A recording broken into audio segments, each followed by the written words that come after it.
جو لوگ آپ کے دائیں بائیں ہوتے ہیں نا، آپ کے خدمت گزار ہوتے ہیں، آپ کے ساتھ اٹیچ ہوتے ہیں، ان کے اگر اوپر غربت آتی ہے، پریشانی آتی ہے، آزمائش آتی ہے، تکلیف آتی ہے، تو وہ ان کا ذاتی معاملہ نہیں. میرے نبی پاک نے اسے ذاتی معاملہ نہیں کہا. حضرت ربیعہ بن کعب کی وہ حدیث تو سارے لوگ سناتے ہیں کہ وضو کرایا کرتے تھے تو نبی پاک نے فرمایا کچھ مانگ لے. انہوں نے جنت میں نبی پاک کا پڑوس ہی مانگ لیا، یہ بخاری میں موجود ہے. لیکن وہ والی حدیث بھی پڑھو کہ جب نبی پاک نے انہیں کہا کہ ربیعہ تو مجھے وضو کراتا رہتا، شادی کیوں نہیں کرتا؟ حضور نے نہیں فرمایا کہ اس کا ذاتی معاملہ ہے، میں شادی کراؤں گا، میں اس کام میں کیوں آؤں گا، شادی کیوں نہیں کرتا؟ عرض کی حضور کوئی کاروبار نہیں، کوئی معاملہ نہیں، کوئی رنگ روپ نہیں، اور آپ کی خدمت سے بھی رک جاؤں گا. کہتے ہیں حضور خاموش ہو گئے. اگلے دن پھر پوچھا نکاح کیوں نہیں کرتے؟ میں نے کہا حضور نہ کاروبار ہے، نہ گھر ہے، نہ مکان ہے، نہ رنگ روپ ہے، کون رشتہ دے گا؟ جب میں یہ کہہ کے باہر نکلا نا حضور خاموش ہو گئے، تو میرے دل میں خیال آیا ربیعہ تو بحث کیوں کرتا ہے اور ان کو بتاتا ہے جنہیں اللہ نے سارا کچھ ہی عطا فرمایا ہوا ہے. حضور کہتے ہیں شادی کیوں نہیں کرتا؟ تو چپ کر کے کہہ دے محبوبہ جیسے دل کرتا ہے ویسے کر دے، تو آگے سے دلیلیں دیتا پھرتا ہے. یہ بھی کو بات ہوئی. فرماتے اگلے دن میں نے ارادہ کر لیا، حضور نے اگر آج کہا تو کہہ دینا یا رسول اللہ جیسے دل ہو کرے. میں نے وضو کرایا، میرا خیال تھا حضور یہاں روک کے کہیں گے، یہاں روک کے کہیں گے، پر حضور نے آج بات ہی کوئی نہ کی. میں دیر تک سوچتا رہا یہاں کہیں گے، یہاں کہیں گے، پر آج حضور نے بات ہی نہ کی. میں پچھتا رہا تھا کہ 2 دن موقع ملا میں نے ضائع کر دیا. فرماتے ہیں وضو پورا کرا کے جب میں باہر نکلا، دروازے تک پہنچا تو محبوب نے آواز دی. بات سن میں ٹھہر گیا. فرمایا شادی کیوں نہیں کرتے؟ کہتے ہیں میرا تو دل پھولوں کی طرح کھل اٹھا. میں نے کہا یا رسول اللہ جیسے دل کرتا ہے کرا دے. نبی پاک علیہ الصلوۃ والسلام نے فرمایا فلاں قبیلے کے سردار کے پاس جاؤ، اسے کہا اپنی بیٹی کا نکاح تیرے ساتھ کر دے. کہتے میں گیا، تھوڑی دیر کے لیے توقف کیا انہوں نے، لیکن پھر وہ راضی ہو گئے. میں واپس آیا، سنو یہ جی اس کا ذاتی معاملہ ہے، لیکن نبی پاک نے دیکھا کہ اس کو ضرورت ہے میری، اس کا نکاح نہیں ہو رہا، گھر نہیں آباد ہو رہا، تو حضور نے پورا کردار ادا کیا. میرے محبوب کریم علیہ الصلوۃ والسلام نے حضرت حارثہ بن نعمان کو بلایا. فرمایا تیرا ایک مکان خالی ہے؟ کہ یا رسول اللہ ہاں. فرمایا یہ میرے ربیعہ کو دے دے، اس میں رہا کرے گا، دلہن کو لائے گا. حضرت بریدہ اسلمی کو بلایا. فرمایا ایک کھجور کی گٹھلی کے برابر سونا چاہیے. یا رسول اللہ کس لیے؟ فرمایا میرے اس غلام نے اپنی بیوی کو حق مہر دینا ہے. حضرت سیدنا عثمان غنی کو بلایا، تیسرے صحابی. فرمایا ایک مینڈے کا بندوبست تو نے کر کے دینا ہے. حضور کس لیے؟ فرمایا میں نے اپنے غلام کا ولیمہ کرنا ہے، بکرے کا بندوبست کر. ساری تیاریاں کر کے دیں. حضرت ربیعہ کہتے ہیں جب میں دلہن بیاہ کے گھر لایا تو میرے دوست یار رشتہ دار مبارک دینے آئے، کہنے لگے تیری کیا بات ہے، شادی بھی اعلیٰ خاندان، ولیمہ بھی، اور کھجور کی گٹھلی کے برابر حق مہر بھی. تو حضرت ربیعہ رو پڑے. فرمانے لگے میں تو کالا کلوٹا حبشی غلام تھا، سلام بھی کوئی نہیں لیتا تھا، مجھے مبارک نہ دو، میرے مصطفیٰ پہ درود و سلام پڑھو. یہ سارا حضور کا کرم ہے. کہتے ہیں اس کا ذاتی معاملہ ہے، بھئی سارا دن تیرے ساتھ رہتا ہے، اٹھتا ہے بیٹھتا ہے، تیری نوکری کرتا ہے، تو نے کبھی پلٹ کے دیکھا ہی نہیں، تو نے کبھی اشک شوئی نہیں کی، تو نے اتنا ٹائم ہی نہیں دیا کہ تیرے کندھے پہ سر رکھ کے رو سکے، تیری توجہ ہی نہیں. نبی رحمت علیہ السلام دائیں بائیں والوں آگے پیچھے والوں کا خیال رکھتے، جہاں جس کو ضرورت ہوتی حضور اس کی ضرورت میں پہنچتے، اشک شوئی کرتے، نبی پاک پیار کرتے. کہتے ہیں اس کا ذاتی معاملہ ہے، میں کیا کروں؟ سنو حضرت جابر بن عبداللہ رضی اللہ تعالیٰ عنہ کے جو والد تھے نا حضرت عبداللہ بن عمر رضی اللہ تعالیٰ عنہ، وہ اعلیٰ ترین احد کے شہید ہیں کہ نبی پاک فرماتے ہیں رب کریم نے خود ان سے گفتگو فرمائی ہے، خود ان سے گفتگو کی اللہ تبارک و تعالیٰ نے. حضرت جابر بن عبداللہ کے والد عبداللہ بن عمر احد میں شہید ہو گئے تھے. 6 یا 10 بہنیں تھیں ان کی. قرضے چڑھ گئے، کاروبار میں نقصان ہو گیا. ضروری نہیں کہ کوئی آدمی دھوکے بازی ہو تو وہ مقروض ہوتا ہے، یہ ضروری نہیں. تلک الایام نداولھا بین الناس، اللہ لوگوں کے دن پھیرتا ہے، حالات تبدیل کرتا ہے. اب صحابی پہ کچھ شک کر سکتا ہے؟ لیکن حضرت جابر کہتے ہیں اتنا قرضہ چڑھ گیا کہ ایک ایک بال میرا قرضے میں ڈوب گیا. قرضے بڑے دینے تھے، مقروض آتے، تنگ کرتے. خود نبی کریم علیہ السلام نے فرمایا ہے کہ جو مقروض ہوتا ہے وہ قیدی ہوتا ہے، جب تک قرض دے نہیں لیتا اتنی دیر تک وہ آزاد نہیں ہوتا. حضرت جابر ابن عبداللہ کہتے ہیں میرے باغ میں کھجوریں پکی تھیں. یہ بخاری میں بھی ہے، کنز العمال میں بھی ہے، ابن کثیر میں بھی ہے، امام حلبی نے سیرت حلبیہ میں بھی لکھا ہے، بیسیوں درجنوں کتابوں میں آپ کو روایت ملے گی. فرمانے لگے کھجوریں جب میری پک کے تیار ہو رہی تھیں تو مقروض جب پیسے لینے آتے تو میں کہتا قرضے یہ کھجوریں پکتی ہیں تو دیتا ہوں. یہ ہم پنجاب کے لوگ کیا کہا کرتے تھے؟ ہاڑی سونی جی، یہاں چاول کی فصل پہ، یہاں گندم کے. ہم نے تو کپڑے لیے ہوتے تھے ادھار دکانوں سے کہ فصل پکتی ہے تو پھر دے دیتے ہیں. کہا کھجوریں پکتی ہیں تو دیتا ہوں. فرماتے پتہ مجھے بھی تھا کھجوریں زیادہ تھوڑی ہیں اور جن کے پیسے دینے ہیں وہ پیسے. فرماتے ہیں کھجوریں پک گئیں، اتاری تو یہ تو 11 گنا بھی اور ہوں تب بھی قرضہ نہیں اترتا. کہتے ہیں میں نے دوستوں سے، یاروں سے، رشتہ داروں سے، وہ جو کہتے نہیں کوئی حکم ہوا تو بتانا، پھر جس دن بندہ حکم بتاتا ہے اس دن کہتے ہیں آج سویرے ہی بچہ پیسے لے گیا ہے. یہ تو 2 گھنٹے پہلے بتاتا تو تیرا کام. ہنس رہے ہیں آپ بیچ بیچ میں سے، 2 گھنٹے بعد لیٹ ہیں آپ، بلکہ کئی تو پونے گھنٹے کا ٹائم دیتے ہیں. کہتے ہیں پونا گھنٹہ پہلے تو آ جاتا تو تیرا کام بس. اور جب بھی آپ فون کرو اسے اگلی دفعہ کریں تو پھر شاید آدھے گھنٹے کا ٹائم دے دیں کہ آدھا گھنٹہ ہو گیا تو لیٹ ہو گیا، ورنہ کام بالکل تیار تھا. اور ہمارے زمانے میں تو دوستی قائم رکھنی ہے تو صرف اس سے رہ سکتی ہے جسے آپ کام نہ بتائیں. حالانکہ اس دوست کا کیا مطلب؟ دنیا تے جو کام نہ آیا اوکھے سوکھے ویلے، اس بے فیضے سنگی کو لو بہتر یار اکیلے. کیا مطلب ہے؟ کام بتایا تو رفو چکر ہو گیا. مانا کیا ہوا اس بات کا؟ میرے رسول کائنات علیہ السلام کے صحابی کہتے ہیں سب سے کہا پر کسی نے نہ سنی. جب میں تھک گیا نا تو میں دروازہ رسول پہ چلا گیا. یا رسول اللہ، یا رسول اللہ، یا رسول اللہ. حضور قرضے زیادہ ہیں، کھجوریں کم ہیں، یہودیوں کے پیسے ہیں وہ مانتے نہیں. نبی پاک نے فرمایا ان سے کہو تھوڑے تھوڑے لے لیں باقی پھر دے. حضور نہیں مانتے. حضور کہہ سکتے تھے سلمان جاؤ بات کر کے آؤ، جاؤ بلال، صہیب جاؤ. کون جاتا ہے مقروضوں کی سفارش کرنے؟ کہتا ہے بھائی میں نہیں بیچ میں آؤں گا، اتنے پیسے اوہ ہو، میں اپنے موبائل فون بند کر جاتے، کوئی پوچھے نہ. لیکن نبی کریم علیہ السلام نے فرمایا سنو، خود رسول پاک نے، خود نبی پاک نے، حضور نے فرمایا چل میں تیرے ساتھ چلتا ہوں، چل میں تیرے ساتھ چلتا ہوں. مقروض کے ساتھ، امیر کے ساتھ نہیں، اس کے ساتھ نہیں جس نے پیسے لینے ہیں، بلکہ حضور مقروض کے ساتھ، گرے ہوئے کے ساتھ چلے. چل میں چلتا ہوں. یہودی تک گئے، فرمایا کچھ لے لے، یہ بیچارہ دھوکے باز نہیں، الجھ گیا ہے غربت، کچھ لے لے باقی پھر دے دیں گے. کہنے لگا سارے ہی لینے ہیں. جب اس نے بات نہ مانی تو پھر یہ اللہ کے رسول ہے نا. اعلیٰ حضرت فرماتے ہیں میرے کریم سے گر قطرہ کسی نے مانگا دریا بہا دیے، دوربے بہا دیے. یہ دوربے کیا ہوتے ہیں؟ یہ مجھے پوچھا تھوڑے دن پہلے ایک شخص نے. آپ سنتے رہتے ہیں نا شعر، آپ تو ترجمہ پوچھتے ہی نہیں نا. کبھی پوچھ لیا کریں کہ اس کا معنی کیا ہے، کبھی پرچی لکھ لیا کریں تاکہ کوئی جب آپ سے پوچھے تو یہ دربے کیا ہے. لفظ دربے ہے ہی نہیں اصل میں. اعلیٰ حضرت کو پڑھتے نہیں نا لوگ، تو انہیں پتہ ہی نہیں وہ بات کتنی اعلیٰ. یہ لفظ دربے نہیں ہے. اعلیٰ حضرت کہتے ہیں میرے کریم سے گر قطرہ کسی نے مانگا دریا بہا دیے ہیں، در بے بہا دیے ہیں. در علیحدہ ہے اور بے بہا. در کہتے ہیں ہیرے کو، ایک معنی ہیرا ہے. در بے بہا، بے بہا کی تو سمجھ آتی ہے نا. در بے بہا دیے ہیں یعنی ہیرے بے بہا دیے ہیں اسے. اب سمجھ آئیے بات کی. دریا بہا دیے ہیں، در بے بہا دیے ہیں، یہ معنی ہے شعر کا. تو جب وہ نانا مانا یہودی تو نبی کریم علیہ السلام فرمانے لگے نہیں تو پھر پورے لینے ہیں. کہنے لگا جی پورے لینے. حضور فرمانے لگے کل آ جانا سارے دے دیں گے، پورے پیسے تیرے ملیں گے، تو آ جانا. حضرت جابر ابن عبداللہ کو حضور نے فرمایا کھجوریں اتار کے نا تو اپنے باغ میں ڈھیر لگا اور میں آیا. حضرت عمر حدیث کے راوی ہیں، فرماتے ہیں بس رسول پاک چل پڑے. حضور نے کندھے پہ رومال رکھا، حضور چل پڑے. کوئی چٹائی نہیں بچھائی، حضرت جابر کہتے ہیں کوئی صوفہ نہیں رکھا، کوئی پھولوں کے ہار نہیں. حضور آئے، 2-3 چکر میرے باغ کے لگائے اور کھجوروں کے ڈھیر کے پاس بیٹھ گئے. فرمایا بلا جس کے پیسے دینے، بلا، اب تنگی یہ داماں پہ نہ جا اور بھی کچھ مانگ. بلا، فرماتے بندے کو بلایا. حضور نے فرمایا کتنے پیسے؟ حضور اتنے درہم دینار ہے. فرمایا کھجوریں تولتا جا اور دیتا جا.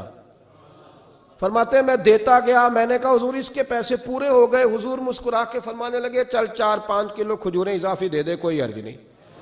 کہتے ہیں وہ بھی دے دی. حضور نے فرمایا بلا دوسرے کو. فرمایا اس کو بھی بلایا, تولتا گیا, دیتا گیا, حضور پورے ہو گئے. نبی کریم علیہ السلام نے فرمایا چل 4-5 کلو کھجوریں زیادہ دے دے. کہتے ہیں قرضے بھی دے دیے, 5-5 کلو کھجوریں بھی زیادہ دے دی. محبوب اٹھے, کچی زمین پہ بیٹھے تھے. حضور نے لباس مبارک کو جھاڑا, رومال کندھے پہ رکھا. فرمایا میں مسجد جا رہا ہوں, وہاں آ کے مجھے خبر دینا, وہاں آ کے مجھے بتلانا کہ جب میں آیا تھا تب کھجوریں زیادہ تھی کہ جب واپس گیا ہوں تب زیادہ ہے. وہاں مجھے آ کے اطلاع دینی یا بتانا ہے مجھے. وہاں آ کے میں جا رہا ہوں, مجھے بتانا ذرا وہاں آ کے.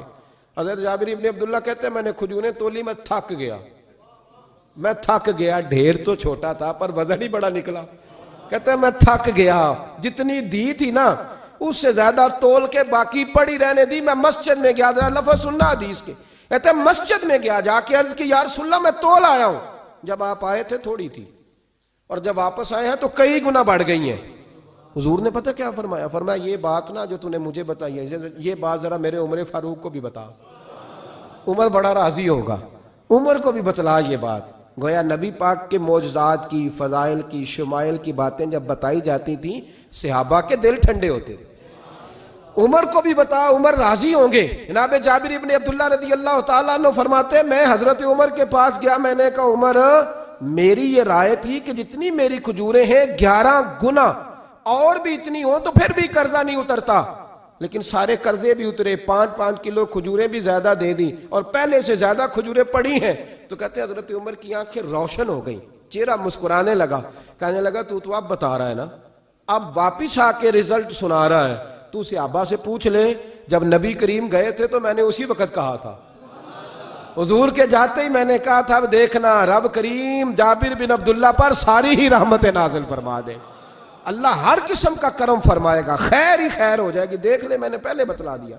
میرے نبی پاک سلام چھوٹی چھوٹی باتوں کا خیال رکھ, چھوٹی چھوٹی چیزوں پر توجہ دیتے, خیال کرتے کس کو کس وقت کس چیز کی کہاں حاجت ہے, اس کی وہ حاجت پوری کی جاتی, اس کا دھیان رکھا جاتا. حضرت جابر خود فرماتے, یہ مسلم کے لفظ ہے, فرماتے ایک دفعہ میں حضور کے ساتھ جہاد پہ گیا تھا. میرا اونٹ کمزور تھا, میں پیچھے رہ گیا.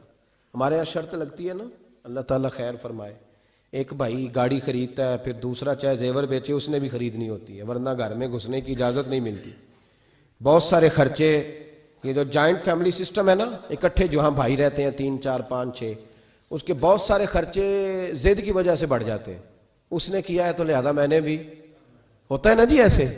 تو پھر اس ضد میں کوئی پیچھے پلٹ کے نہیں دیکھتا کہ چلو جو پیچھے رہ گیا اس کا بھی ہاتھ پکڑے ساتھ آ جائے, دوڑتے رہتے ہیں. اس میں بیچارے کئی تھک جاتے ہیں, کئیوں کے پیر دوڑ دوڑ کے سوج جاتے ہیں, بڑے مسئلے بنتے ہیں, لیکن پیچھے پلٹنے کو کوئی تیار ہے؟ اس دوڑ نے ہمیں تھکا کے رکھ دیا ہے. مسلم میں ہے, جناب جابر ابن عبداللہ کہتے ہیں حضور کے ساتھ میں جہاد پہ گیا, واپس آ رہا تھا. میرا اونٹ کمزور تھا, بوڑھا تھا, بیمار تھا. سب لوگ آگے گزر گئے, میں پیچھے رہ گیا. کچھ میں پریشان رہتا تھا غربت سے, تو میں مایوس بھی تھا, ذرا پیچھے رہ گیا, پریشان تھا. فرماتے ہیں نبی پاک نے نا 2-3 دفعہ پلٹ کے دیکھا, ادھر دیکھو. میں نے اپنی زندگی میں بڑے لوگ دیکھے ہیں, وہ امیروں میں چلے گئے, پیچھے پلٹ کے انہوں نے غریبوں کو کبھی نہیں دیکھا کہ وہ ایک دوست ہوتا تھا ہمارا جو ماڑا ہے, غریب ہے, پلٹ کے نہیں دیکھا.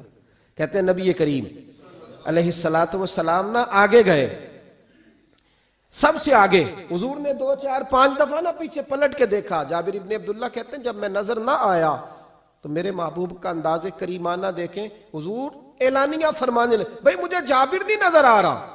بے خبر ہو جو غلاموں سے, وہ آقا کیا ہے, وہ آقا کیا ہے. یہاں ہمارے استاد جب یہ حدیث پڑھا رہے تھے نا, یہ حدیث پڑھا رہے تھے تو اچانک رونے لگ گئے. میں نے کہا حضور کیا ہوا, رو کیوں پڑے؟ تو کہنے لگے یار سوچتا ہوں جو محبوب جہاد سے واپسی پر اپنے غلاموں کو نہیں بھولے, وہ میدان محشر میں کیسے بھول جائے گی. وہ وہاں بھی پوچھیں گے فلانا کدھر گیا, فلانا کدھر گیا, ایک ایک کا نام لیں گے. حضور نام لیں گے, ہماری موج بن جائے گی. نبی کریم نے پلٹ کر کے دیکھا, جابر نہیں نظر آ رہے.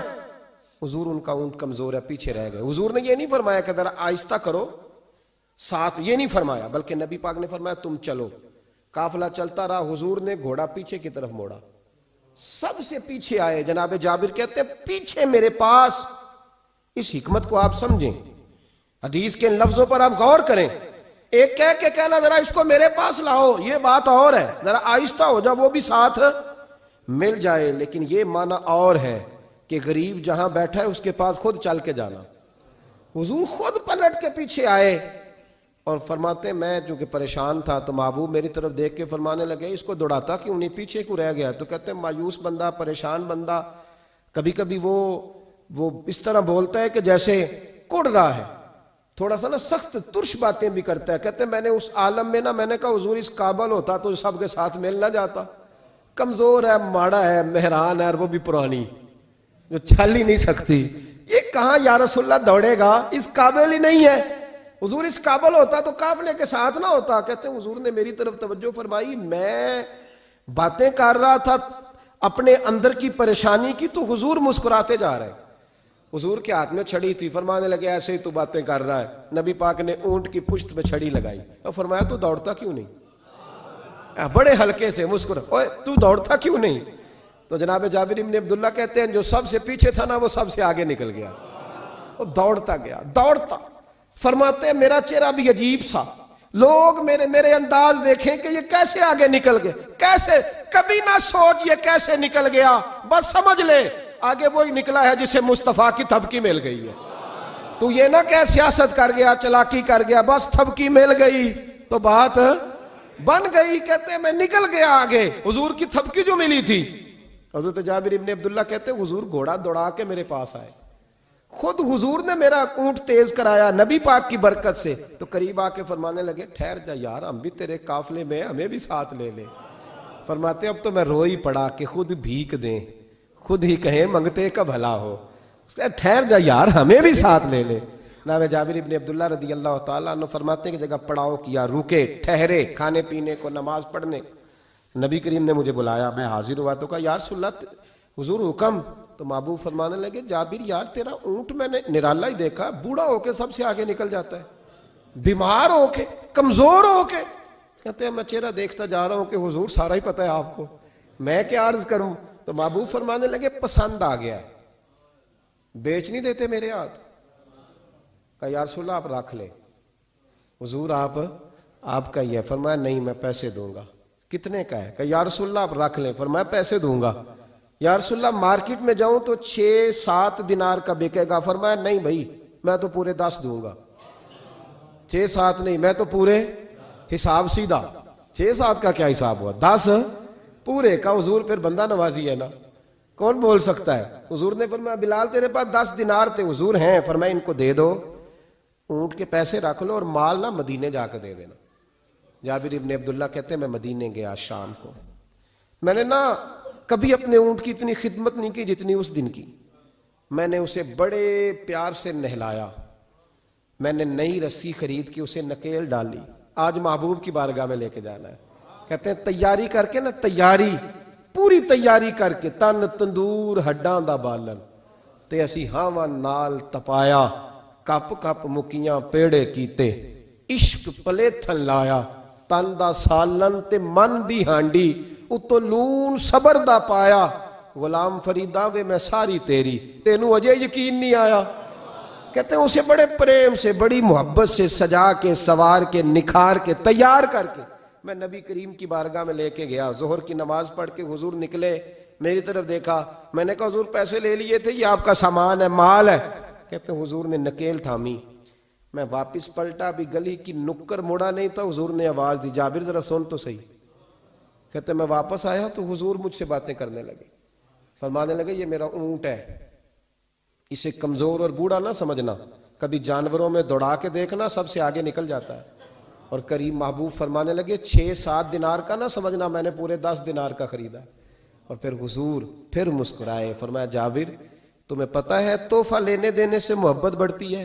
حضور ہاں۔ فرمایا رکھ لو، میں تمہیں تحفے میں دینا چاہتا ہوں، رکھ لو میں تحفے میں دینا چاہتا ہوں۔ جناب جابر ابن عبداللہ کہتے ہیں میں واپس لوٹ رہا تھا، رو رہا اور کہہ رہا تھا جیسا نبی اللہ نے مجھے دیا، جیسا رسول اللہ نے، سب سے اولا ہو آلہ ہمارا نبی، سب سے بالا ہو آلہ ہمارا، کون دیتا ہے دینے کو منہ چاہیے، دینے والا ہے سچا ہمارا نبی، غمزدوں کو رضا مجدہ دیجئے کہ ہے بے کسوں کا سہارا ہمارا، نبی کریم سید عالم صلی اللہ علیہ وسلم دائیں بائیں آگے پیچھے خیال رکھتے کس کو کس وقت کس انداز میں کتنی حاجت ہے. حضرت مقداد حضور کے غلام ہیں. وہ کہتے ہیں میں تھا اور میرے ساتھ 2 صحابہ اور تھے. ہمیں بھوک لگ گئی. مدینے میں کچھ قحط کا سما تھا, کئی دنوں سے بارش نہیں ہوئی تھی, فصلیں نہیں پکی تھیں. فرماتے ہیں بھوک نے بڑا ستایا. ہمارا یہ طریقہ تھا کہ جب ہمیں شدید بھوک لگتی تھی تو ہم کسی صحابی سے کوئی مسئلہ شرعی مسئلہ دریافت کرتے تھے. یہ اب جا کے ہر قاری صاحب پہ ہر امام صاحب پہ فٹ نہ کر دینا بات. آپ باتیں سنتے ہیں پھر ترجمے اپنی مرضی کے کرتے ہیں. جا کے ہر مولوی صاحب پہ فٹ نہ کر دینا. کہتے جب مسئلہ پوچھتے تھے نا کسی صحابی سے تو پہلے روٹی کھلاتا تھا پھر مسئلہ بتاتا تھا. اب میں پہلا وضاحت کر لی یہ گل دی آپ, اس لیے میں نے اگلی بات بعد میں کی ہے, کیونکہ آپ نے اسی حساب سے روٹی کھلانی ہے نا جس حساب سے اپنے امام کو تنخواہ دیتے ہو, اسی حساب سے روٹی کھانی ہے نا اس بیچارے.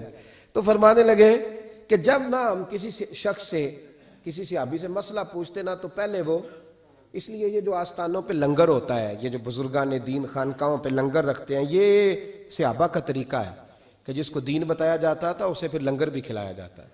بہت سارے لوگ اس کا مذاق اڑاتے ہیں کہ یہ کیا ہے. بھئی یہ رسول اللہ کی سنت ہے. صلی اللہ پڑھیے درود صلی اللہ.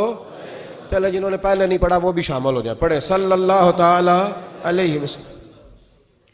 فرماتے ہیں اس دن بڑی بھوک لگی. 3 دوست تھے ہم, 3 صحابہ تھے. ہم نے حضرت ابوبکر صدیق کو گلی میں کھڑا کر لیا.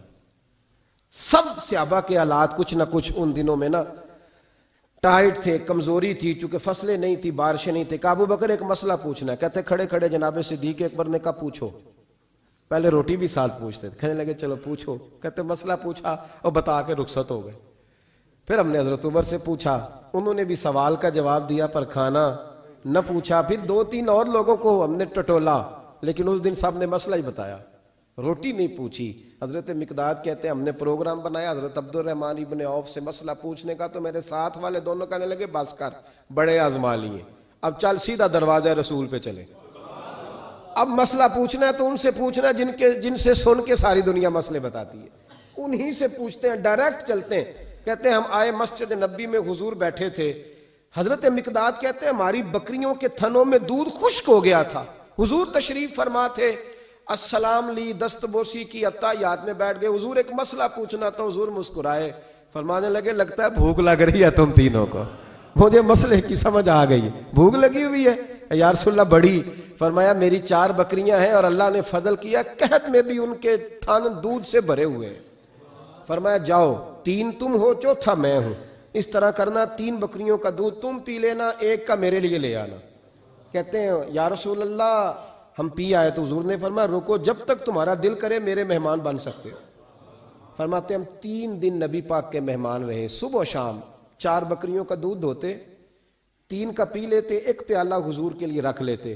فرماتے ہیں تیسرا دن آیا نا, حضرت مقداد کہتے ہیں وہ تو سو گئے دودھ پی کے, پر وہ جو نبی پاک کے لیے پڑا تھا نا, میری بار بار توجہ اس کی طرف جاتی, بار بار, اور میرے اندر سے آواز آتی کہ حضور کو تو بڑی خدمت کرتے ہیں صحابہ, تو حضور نے تو شاید کچھ اور کھا لیا تو پی نہ لوں, پی نہ لوں. کہتے ہیں کئی دفعہ میں نے روکا پر میں نہ ہی اپنے آپ کو روک سکا, میں پی گیا حضور کے حصے کا بھی دودھ. جب میں پی گیا وہ دودھ, کہتے ہیں اب پینے کے بعد جو پریشانی ہوئی وہ زیادہ تھی. دل میں خیال آیا اگر حضور ناراض ہو گئے کہ بھئی تمہیں تمہارے حصے کا دودھ دیا تھا اور مسلسل 3 دن سے مل رہا ہے, پھر کیوں پیا, اور حضور ناراض ہو گئے تو گرا جو ان کی نگاہ سے وہ سنبھل نہیں سکتا. فرمانے لگے اسی پریشانی میں تھا کہ حضور آ گئے. اب تو میرا وجود کانپنے لگا. سرکار سیدھے اس پیالے کی جانب گئے جس میں دودھ ہوتا تھا. فرماتے ہیں نبی پاک نے نہ اٹھایا کپڑا, اٹھایا برتن, دودھ نہیں تھا. حضور نے پوچھا نہیں کون پی گیا ہے, بلکہ نبی پاک نے ہاتھ اٹھایا کہ اللہم اطعم من اطعمنی واسقی من سقانی, یا اللہ جو مجھے کھلائے تو اسے کھلا, جو مجھے پلائے تو اسے پلا. حضرت مقداد کہتے ہیں میں نے کہا اوہ یہ تو بڑی قیمتی دعا مل رہی ہے, بکریاں میری جو بکریاں تھیں وہ تو پہلے نہیں دودھ دے رہی,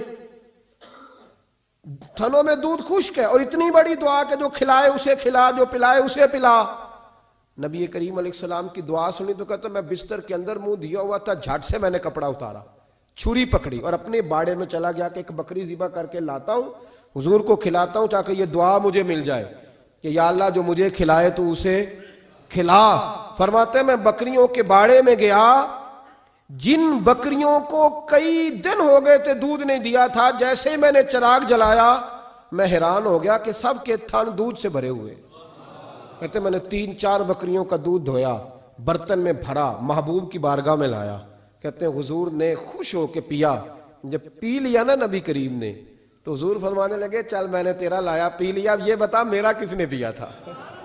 اب وہ والی بات کرنا جس کے گچھے سے لچھے جڑے نور کے، ان ستاروں کی نزہت پہ لاکھوں سلام، ان کے خطبے کی ہیبت پہ کروڑوں درود، ان کی باتوں کی لذت پہ لاکھوں سلام، جس کی تسکین سے روتے ہوئے ہنس پڑے، اس تبسم کی عادت پہ فرمایا بتا میرے والا کس نے پیا؟ کہا یا رسول اللہ بڑا روکا اپنے آپ کو، پر محبوب آپ کی بکریوں کے دودھ کی لذت ہی کیا ہے؟ حضور نہیں روک سکا تو محبوب کریم فرمانے لگے اچھا اکیلے پی گئے ہو، جا پھر دودھ بھی تو میرا پی گیا ہے، اور میں تیرے لیے پھر دعا کرتا ہوں کہ یا اللہ اس نے مجھے پلایا تو اسے پلا، اس نے مجھے کھلایا تو اسے کھلا۔ نبی کریم ہر اس شخص کا خیال رکھتے جو بھوکا ہوتا، جو پیاسا ہوتا، جو کمزور ہوتا، تھوڑا تھوڑا دائیں بائیں دیکھ، یہ حضور کی سیرت کا بہت بڑا پہلو ہے، تھوڑا تھوڑا دائیں بائیں آگے پیچھے ضرور دے۔ یقیناً جب آپ کسی کے کام آتے ہیں تو آپ کو آزمائش سے گزرنا پڑتا ہے، یقیناً۔ میں نے اپنے دور میں یہ منظر دیکھا ہے، اگر آپ ہاتھ پھیلا رہے ہیں تو آپ مانگنے والے ہیں، اور اگر آپ ہاتھ نہیں پھیلا رہے تو لوگ کہتے ہیں پتہ نہیں کوئی تو چکر ہوگا۔ اگر آپ سوال نہیں کر رہے تو پھر لوگ کہتے ہیں کوئی تو ایسا کھاتا ہوگا جہاں سے دولت، یعنی کوئی ایسی سمت نہیں جہاں آپ محفوظ رہ سکیں۔ آپ کو دونوں جانب سے لوگ گھیریں گے، دونوں جانب سے۔ جب آپ کسی کے کام آئیں گے، جب آپ کسی تک پہنچیں گے، جب آپ کسی کو، اور میں نے یہ بھی دیکھا ہے، میں ساری حفظ ما تقدم کے طور پہ آپ کو سمجھا رہا ہوں، آپ نے کسی شخص کی مدد کر دی نا، آپ نے مدد کی تو وہ بھی کئی دفعہ بدگمان ہوتا ہے کہ اس کے پاس بڑا کچھ تھا تبھی تو مدد کی نا اس نے، حالانکہ آپ نے ان باتوں پہ غور نہیں کرنا۔ یہ ساری چیزیں آئیں گی، کیونکہ اگر کسی شخص کی بری عادت کی وجہ سے آپ اپنی اچھی چھوڑ دیں گے تو پھر آپ کا نقصان ہوگا، اس کا نقصان۔ نبی پاک کے اخلاق یہی ہے کہ سامنے والا جو مرضی کرے، ہم نے وہ کرنا جس کا درس ہمارے نبی نے ہمیں دیا ہے، ہم نے وہ کام کرنا ہے جس کا پیغام ہمارے رسول نے ہمیں دیا۔ اس لیے بڑی خیر کریں، دائیں بائیں آگے۔ کچھ لوگ بہن بھائیوں سے اچھا سلوک کرتے ہیں، جواب میں اچھا سلوک نہیں ملتا، مجھے پتہ ہے نہیں ملتا، تو آپ یہ بتائیں کہ ان کے ساتھ اچھا سلوک اللہ کو راضی کرنے کے لیے کیا تھا یا جواب لینے کے لیے کیا تھا؟ آپ نے نہیں دیکھنا کہ سامنے والا کیا کر رہا ہے، آپ نے یہ دیکھنا ہے کہ اللہ کس بات میں راضی، اللہ کے رسول دے کے حضور آکھن منگتے دی خیر ہووے، دے کے حضور آکھن منگتے دی خیر ہووے، منگتا کبے سخی دے، منگتا کبے سخی دے، بوہے دی خیر ہووے، دے کے حضور آکھن منگتے دی خیر ہووے، دے کے حضور آکھن۔ اور جنت بڑی جگہ لگیا جڑی جگہ تے، جنت بڑی جگہ